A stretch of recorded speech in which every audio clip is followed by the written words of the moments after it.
اگر آپ کا چھوٹا سا کاروبار ہے، 2 وقت کی روٹی میسر ہے، شام کو بیوی بچوں کے ساتھ ہنسی مذاق کرنے کا وقت مل جاتا ہے، تو یقین مانیں آپ دنیا کے امیر ترین شخص۔ عورت جب بیوی کے روپ میں آئی تو حضور اکرم صلی اللہ علیہ وآلہ وسلم نے فرمایا، ختیجہ اگر تو میری چمڑی بھی مانگتی تو میں اتار کے تجھے دے دیتا۔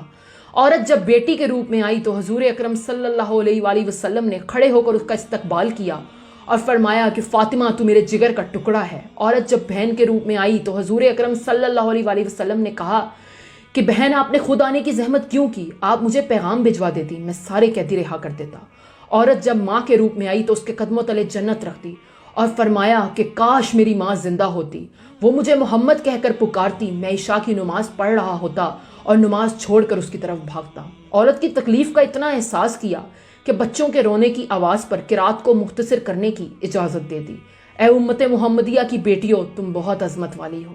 لوگ خانہ کعبہ کی فوٹو پوسٹ کر کے لکھتے ہیں مسلمان ہو تو شیئر کرو۔ لوگ مسجد نبوی کی فوٹو پوسٹ کر کے لکھتے ہیں مسلمان ہو تو شیئر کرو۔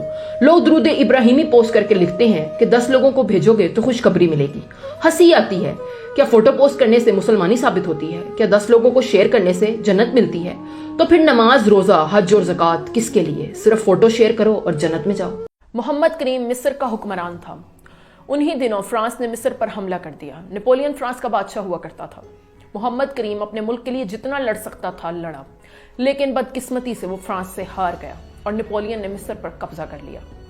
محمد کریم کو نپولین کے فوجیوں نے زنجیروں میں جکڑ کر نپولین کے سامنے پیش کیا۔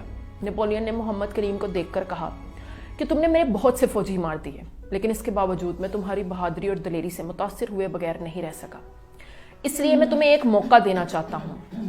تم نے میرے جتنے فوجی مارے ہیں، اگر تم ان کا فدیہ دے دو تو میں تمہیں چھوڑ دوں گا۔ محمد کریم نے نپولین سے درخواست کی کہ وہ اپنے ملک کے تاجروں سے ملنا چاہتا ہے تاکہ ان سے امداد کی اپیل کر سکے۔ نپولین نے اسے اجازت دے دی۔ محمد کریم اپنے ملک کے تاجروں کے سامنے پیش ہوا۔ اس نے ان سے امداد مانگی۔ اسے یقین تھا کہ وہ اس کی مدد ضرور کریں گے، کیونکہ وہ صدیوں سے ان کے ملک کی آزادی کے لیے لڑ رہا تھا، لیکن تاجروں نے اس سے منہ موڑ لیا اور اسے ایک پائی بھی نہیں دی۔ کچھ دنوں بعد محمد کریم جب نپولین کے سامنے پیش ہوا تو شرمندگی سے اس کا سر جھکا ہوا تھا۔ نپولین نے اس وقت محمد کریم سے کہا کہ میں تمہیں اس لیے سزائے موت نہیں دوں گا کیونکہ تم نے میرے بہت سے فوجی مار دیے، بلکہ میں تمہیں اس لیے سزائے موت دوں گا کیونکہ تم ایک جاہل قوم کے لیے لڑتے رہے۔ کسی جاہل قوم کے لیے لڑنا بالکل ایسا ہی ہے جیسے کوئی شخص کسی نابینا کو روشنی دکھانے کے لیے خود کو ہی آگ لگا دے۔ 7 کام جو آپ کو 2022 میں کرنے چاہیے۔ جن سچویشنز کو آپ کنٹرول نہیں کر سکتے انہیں جانے دیں، اور صرف کہیں مت کہ آج سے آپ کنٹرول نہیں کریں گے، بلکہ اس بات پر عمل بھی کریں اور خود کو معاف کر کے آگے بڑھ جائیں۔ کبھی بھی خود سے جھوٹ مت بولیں اور کبھی بھی خود کو دوسروں کے ساتھ کمپیئر مت کریں۔ یہ مت کہیں کہ وہ مجھ سے اچھی زندگی گزار رہا ہے، اس کا گھر مجھ سے اچھا ہے، اس کی جاب مجھ سے بہتر ہے، اس کے پاس نئی گاڑی ہے، اس کے پاس نئے ماڈل کا موبائل ہے۔ ایسا کبھی مت سوچیں، کیونکہ ہر انسان دوسرے سے مختلف ہوتا ہے اور یہی چیز اسے منفرد بناتی ہے۔ چاہے زندگی میں آپ کے ساتھ کتنا ہی برا کیوں نہ ہو چکا ہو، لیکن دوسروں کے ساتھ برا کبھی مت کریں۔ یہی چیز آپ کی روح کو روشن کر دے گی۔ ہمیشہ دینا سیکھیں، اپنا وقت، اپنی محبت، اپنی توجہ دوسروں کو دیں، لیکن واپسی کی امید کبھی مت رکھیں۔ اگر آپ اپنی زندگی میں کسی تکلیف سے گزر رہے ہیں تو یہ افسوس کرنے کی نہیں بلکہ خوشی کی بات ہے۔ یہی تکلیف آپ کو آگے کے لیے تیار کرے گی، کیونکہ جنگل میں بھی جب آگ لگتی ہے اس کے بعد جب وہ دوبارہ اگتا ہے تو پہلے سے بھی زیادہ گھنا ہوتا ہے، کیونکہ اب اس کی لکڑی آگ سے جونجنا سیکھ چکی ہوتی ہے، وہ لڑنا سیکھ چکی ہوتی ہے۔ درد اور تکلیف سے بھاگنے سے نہیں بلکہ اس کا سامنا کرنے سے ہی آپ مضبوط بنتے ہیں۔ اگر زندگی میں کبھی بھی آپ نے کسی انسان کو کسی چیز کے لیے انکار کیا ہو تو اس کے بعد آپ کو برا محسوس کرنے کی کوئی ضرورت نہیں، کیونکہ اگر وہ انکار آپ کو سکون دیتا ہے تو کسی دوسرے انسان کو خوش کرنے کے لیے آپ کو اپنا سکون برباد کرنے کی کوئی ضرورت نہیں۔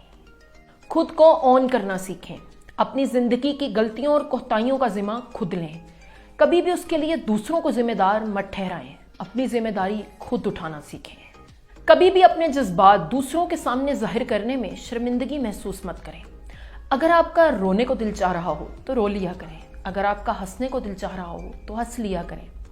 اچھا کھائیں، اچھا پئیں، ڈٹ کر کام کریں، لیکن آرام کرنا کبھی مت بھولیں، کیونکہ جس طرح آپ کے موبائل کو چارجنگ کی ضرورت ہوتی ہے اسی طرح آپ کے جسم اور آپ کی روح کو بھی چارجنگ کی ضرورت ہوتی ہے، اس لیے خود کو چارج کرنا کبھی مت بھولیں۔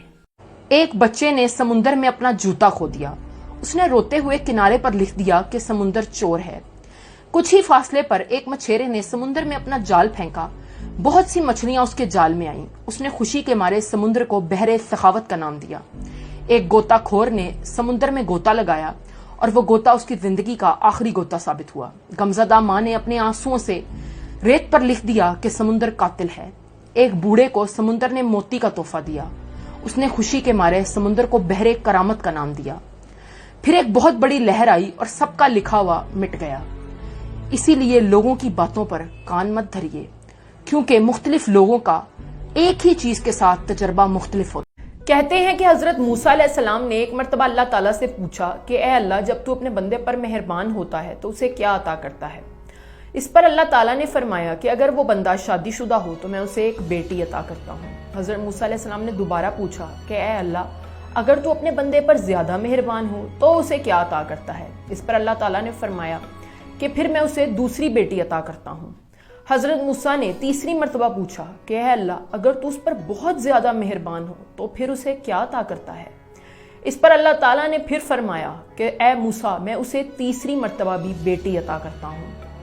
اللہ تعالیٰ فرماتے ہیں کہ جب میں کسی شخص کو بیٹا عطا کرتا ہوں تو اس بیٹے سے کہتا ہوں کہ جا کر اپنے باپ کا بازو بن، لیکن جب میں کسی شخص کو بیٹی عطا کرتا ہوں تو میری خدائی کی قسم میں خود اس شخص کا بازو بنوں گا، کیونکہ بیٹیاں اللہ کی رحمت ہوتی ہیں۔ رشیا میں ایک فلم ریلیز ہوئی، ہر طرف اعلانات ہونے لگے، دھومیں مچ گئیں کہ صرف 10 منٹ دورانیے کی ایک فلم کو بہترین فلم کا ٹائٹل دے دیا گیا ہے۔ لوگ حیران تھے کہ اتنی چھوٹی سی فلم بہترین فلم کا ٹائٹل کیسے جیت گئی۔ خیر، جب فلم دوسری زبانوں میں ریلیز ہوئی تو دیکھنے والوں کا ایک جمع غفیر سینما ہال پہنچ گیا، کیا چھوٹا کیا بڑا، ہر کوئی اس فلم کو دیکھنے کے لیے بےتاب تھا۔ فلم کی شروعات ایک چھت کا منظر دکھانے سے ہوئی اور 6 منٹ تک وہی منظر دکھایا جاتا رہا۔ فلم بینوں کا صبر جواب دینے لگا۔ لوگوں نے تو اسے گھٹیا مذاق قرار دیا اور سینما ہال سے باہر نکلنے کے لیے آمادہ نظر آنے لگے کہ اچانک ہی منظر بدلا اور کیمرہ چھت سے فرش کی طرف آنے لگا، جہاں ایک بچہ جس کی ریڑھ کی ہڈی حادثاتی طور پر ٹوٹ چکی تھی ٹکٹکی باندھے چھت کی طرف دیکھ رہا تھا، کیونکہ وہ ہر قسم کی حرکت کرنے سے معذور تھا۔ ساتھ ہی سکرین پر ایک تحریر نمودار ہوئی کہ ہم نے آپ کو صرف 6 منٹ کے لیے ایک منظر دکھایا اور آپ نے چیخنا چلانا شروع کر دیا، جبکہ بچہ نہ جانے کتنے ہی سالوں سے صرف یہی ایک منظر دیکھ رہا ہے اور نامعلوم اگلے کتنے ہی سالوں تک یہی منظر دیکھتا رہے گا۔ اس لیے آپ سے التماس ہے کہ اپنی زندگی کی ہر پل کا مزہ لیجیے اور اپنے رب کا شکر ادا کرنا سیکھیے۔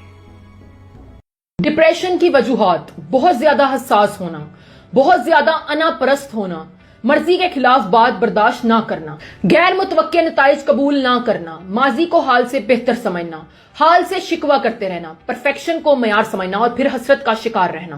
ڈپریشن سے نکلنے کے 6 طریقے: ہر چیز کا مثبت پہلو دیکھیں، ضروری نہیں کہ جیسی ہم نے کوشش کی ہے نتائج بھی ویسے ہی ہوں، نتائج کو قبول کرنا سیکھیں۔ مایوس کرنے والے اور بھڑکانے والے لوگوں سے اپنے مسائل کبھی بھی ڈسکس مت کریں، ایسے لوگوں سے بات کریں جو آپ کو مثبت رویے کی طرف لے کر جاتے ہیں۔ حقیقت کو قبول کرنے میں جلدی کریں، یہ نہیں ہو سکتا، وہ نہیں ہو سکتا، ایسے جملے ڈپریشن میں اضافہ کرتے ہیں۔ کسی چیز کے نہ ہونے میں بھی خیر کا پہلو تلاش کریں اور اللہ سے رجوع کریں، تنہا رہنے سے پرہیز۔ ایک بوڑھی عورت تربوز بیچ رہی تھی، اس نے لکھ کر لگایا ہوا تھا کہ ایک تربوز $3 کا اور 3 تربوز $10 کے۔ ایک لڑکا اس بوڑھی عورت کے پاس رکا اور اس نے اس عورت سے ایک ایک کر کے 3 تربوز خریدے۔ اس لڑکے نے ہر تربوز کی $3 قیمت ادا کی۔ جب وہ جانے لگا تو اچانک وہ مڑا اور اس بوڑھی عورت سے کہنے لگا کہ کیا آپ کو پتا چلا کہ میں نے آپ سے 3 تربوز 10 کی بجائے $9 میں خرید لیے ہیں، شاید آپ کو بزنس کرنا نہیں آتا۔ یہ سن کر وہ بوڑھی عورت مسکرائی اور دل ہی دل میں کہنے لگی کہ لوگ بھی کیا مذاق کرتے ہیں، ہر کوئی ایک کی بجائے 3 تربوز خرید لیتا ہے اور مجھے یہ سکھانے کی کوشش کرتا ہے کہ بزنس کیسے کیا جاتا ہے۔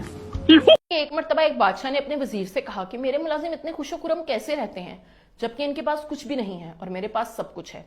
اس پر وزیر نے بادشاہ سے کہا کہ بادشاہ سلامت، آپ ان پر قانون نمبر 99 استعمال کر کے دیکھیے۔ اس پر بادشاہ کہنے لگا کہ قانون نمبر 99 کیا ہوتا ہے؟ اس پر وزیر نے کہا کہ بادشاہ سلامت، آپ ایک سراہی لیجئے، اس کے اندر 99 درہم ڈالیے، اس کے بعد اس کے اوپر لکھ دیجئے کہ اس میں تمہارے لیے 100 درہم کا ہدیہ ہے۔ ملازم کے دروازے پر دستک دیجئے اور پھر کہیں چھپ کر سارا تماشا دیکھ لیجئے۔ بادشاہ نے اپنے وزیر کی بات پر عمل کرنے کا فیصلہ کر لیا۔ اس نے 99 درہم سے بھری سراہی لی، اسے اپنے ملازم کے دروازے کے باہر رکھا، اس کے دروازے پر دستک دی اور خود کہیں چھپ کر تماشا دیکھنے لگا۔ بادشاہ نے دیکھا کہ اس کا ملازم باہر نکلا، اس نے سراہی اٹھائی اور اس کے بعد اسے لے کر اندر چلا گیا۔ جب اس نے درہم گنے تو وہ 99 تھے، جبکہ سراہی کے اوپر لکھا ہوا تھا کہ اس میں 100 درہم ہے۔ اب ملازم نے سوچا کہ ایک درہم یقیناً کہیں باہر گر گیا ہوگا۔ اس نے اپنے بیوی بچوں کو ساتھ لیا اور باہر نکل کر درہم ڈھونڈنے لگا۔ جب کئی گھنٹوں درہم ڈھونڈنے کے بعد بھی وہ نہیں مل سکا تو اس وقت ملازم کا غصہ اور اس کی بے صبری دیکھنے کے لائق تھی۔ اس نے اپنے بیوی بچوں کو بھی سخت سست کہا کیونکہ وہ ایک درہم ڈھونڈنے میں ناکام رہے تھے۔ اگلے دن جب وہ کام پر آیا تو اس کے چہرے، اس کے مزاج، اس کے کام اور اس کی آنکھوں سے افسردگی جھلک رہی تھی۔ اس وقت بادشاہ سمجھ چکا تھا کہ قانون نمبر 99 کیا ہوتا ہے۔ لوگ ان 99 نعمتوں کو بھول جاتے ہیں جو اللہ نے انہیں عطا کی ہوتی ہیں اور اس ایک نعمت کے پیچھے بھاگتے رہتے ہیں جو اللہ کی ہی کسی حکمت کی وجہ سے رکی ہوئی ہوتی ہے، اور اسے عطا کر دینا اللہ کے لیے کوئی بڑا کام نہیں ہوتا۔ اس ایک نعمت کے پیچھے بھاگنے کی وجہ سے لوگ ان 99 نعمتوں کا لطف اٹھانے سے بھی محروم رہ جاتے ہیں جو اللہ نے انہیں پہلے سے ہی عطا کر دی ہوتی ہیں۔ اسی لیے آج ہی ان 99 نعمتوں پر اللہ کا شکر ادا کیجیے جو اس نے آپ کو عطا کر رکھی ہیں۔ آج میں آپ کو دنیا کے چند ایسے ملکوں کے بارے میں بتانے جا رہی ہوں جہاں دنیا کے تقریباً ہر ملک میں پائے جانے والی چند چیزیں سرے سے موجود ہی نہیں ہیں۔ گریناڈا ایک ایسا ملک ہے جس کی کوئی فوج نہیں ہے۔ بحرین ایک ایسا ملک ہے جس کا کوئی دریا نہیں ہے۔ ناردرن آئرلینڈ ایک ایسا ملک ہے جس کا کوئی جھنڈا نہیں ہے۔ نیدرلینڈ ایک ایسا ملک ہے جہاں 80% سے بھی زیادہ لوگوں کی زندگی میں مذہب کا نام و نشان بھی موجود نہیں ہے۔ سان مرینو دنیا کا ایک ایسا ملک ہے جس کا کوئی بارڈر نہیں ہے۔ ناورو دنیا کا ایک ایسا واحد ملک ہے جس کا کوئی دارالحکومت نہیں ہے۔ آسٹریلیا دنیا کا ایک ایسا ملک ہے جس کی کوئی تہذیب نہیں ہے۔ قطر دنیا کا ایک ایسا ملک ہے جہاں جنگل کا سرے سے کوئی وجود نہیں ہے۔ کولمبیا دنیا کا ایک ایسا ملک ہے جہاں موسم کا کوئی وجود نہیں ہے۔ سلوواکیہ دنیا کا صرف ایک ہی ایسا ملک ہے جہاں ایک بھی مسجد موجود نہیں ہے۔ اور ویٹیکن سٹی دنیا کی واحد ایسی جگہ ہے جہاں ایک بھی مسلمان نہیں رہتا۔ لیکن دنیا کی ایک ایسی چیز ہے جو ان تمام ملکوں میں موجود ہے، اور وہ ہے قانون اور انصاف کی حکمرانی۔ اب میں آپ کو ایک ایسے ملک کے بارے میں بتانے جا رہی ہوں جہاں دنیا کی ہر چیز موجود ہے لیکن قانون اور انصاف کا سرے سے کوئی وجود نہیں، اور اس ملک کا نام ہے پاکستان۔ انڈونیشیا کی عدالت میں ایک مقدمہ پیش کیا گیا۔ ایک بڑھیا پر الزام تھا کہ اس نے کھیت سے سبزی چرائی تھی۔ جس کا کھیت تھا اس کا کہنا تھا کہ چاہے جرم اتنا بڑا نہیں ہے لیکن اس کے باوجود بڑھیا کو سخت سزا دی جائے تاکہ دوسروں کے لیے ایک سبق ہو۔ بڑھیا کے اعتراف جرم کے بعد عدالت نے اس پر جرمانہ عائد کیا جو کہ پاکستانی کرنسی میں تقریباً 10,000 روپیہ بنتا ہے۔ بڑھیا نے روتے ہوئے جج سے کہا کہ میرا بیٹا بیمار ہے اور مزدوری کرنے نہیں جا سکتا، جبکہ میرا پوتا بھوک سے بلک رہا تھا، اس لیے میں نے صرف اتنی ہی سبزی چرائی تھی تاکہ ایک وقت کا کھانا ہو سکے۔ یہ سن کر جج نے کہا کہ قانون اندھا ہوتا ہے، اس لیے جرمانہ تو ادا کرنا پڑے گا۔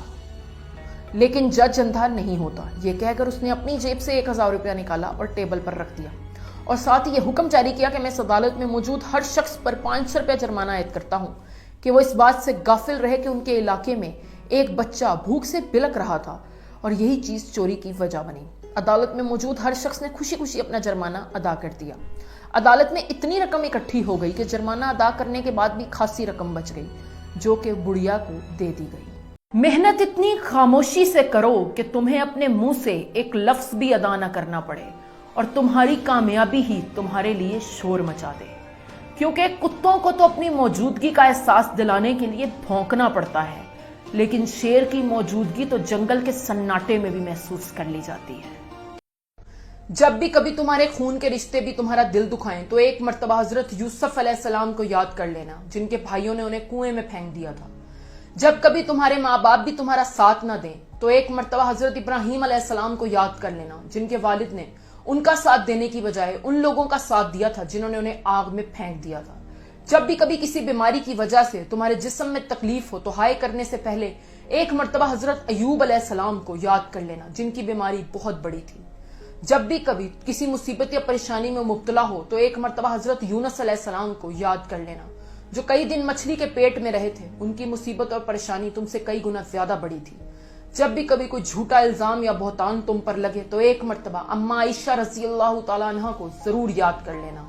جب بھی کبھی زندگی میں تم اکیلے رہ جاؤ تو ایک مرتبہ اپنے بابا حضرت آدم علیہ السلام کو ضرور یاد کر لینا، کیونکہ انہیں بھی اللہ نے اکیلے ہی پیدا کیا تھا اور بعد میں ساتھی عطا کیا تھا۔ اس لیے اگر تم بھی کبھی اکیلے رہ جاؤ تو اللہ کی رحمت سے نا امید نہ ہونا، کیونکہ کوئی نہ کوئی تمہارا ساتھی بھی ضرور بنے گا۔ جب کبھی بھی تمہیں اللہ کے کسی حکم کی سمجھ نہ آ رہی ہو تو ایک مرتبہ حضرت نوح علیہ السلام کو یاد کر لینا کہ انہوں نے بغیر کسی سوال کے اللہ کے حکم پر کشتی بنائی تھی۔ تم بھی اللہ کے ہر حکم کو بغیر کسی سوال کے مان لینا۔ جب کبھی بھی تمہارے اپنے رشتہ دار تمہارا مذاق اڑائیں تو ایک مرتبہ سرور کائنات امام الانبیاء حضور اکرم صلی اللہ علیہ وآلہ وسلم کو یاد کر لینا۔ تمام نبیوں کو ہی اللہ نے آزمائشوں سے گزارا تھا، ہمیں چاہیے کہ ان کی زندگی سے صبر و استقامت، تقوی اور ڈٹے رہنے کا سبق حاصل کریں اور انہیں ہی اپنا رول ماڈل۔ اگر کوئی بلا وجہ تمہارا دشمن بن جائے تو سمجھ جانا کہ تم میں کچھ خاص ہے، اسی لیے سامنے والا حسد کا شکار